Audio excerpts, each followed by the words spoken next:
எனக்கு யார் உண்டு என்று கேள்வி கேட்கிற உங்கள் ஒவ்வொருக்கும் தேவன் கொடுக்கிற அற்புத வார்த்தை தான். வாசிக்கலாமா?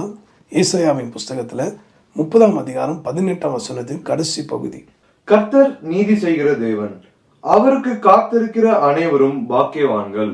நீதி செய்கிற தேவன்.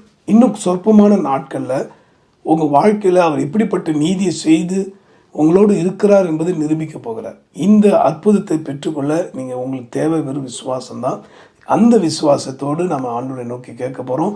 அவர் நீதி செய்கிற தேவன். இப்பொழுதே அந்த நீதி தொடங்கிட்டு உங்க குடும்பத்துல, உங்க தனிப்பட்ட வாழ்க்கையில, உங்க ஊழியத்துல. ஜெபிக்கலாமா? அன்புள்ள ஆண்டவரே, உங்களுடைய வார்த்தையின்படியே நீதி செய்து நீர் கூட இருக்கிறீர் என்பதை உடைய பிள்ளைகளுக்கு ஒரு விஷயம் நினைவுபடுத்தி உறுதிப்படுத்தி ஆசீர்வதியும். ஜெபத்தை கேட்டீரே, நன்றி. இயேசுவின் மூலமாக ஜெபிக்கிறோம் பிதாவே, ஆமென்.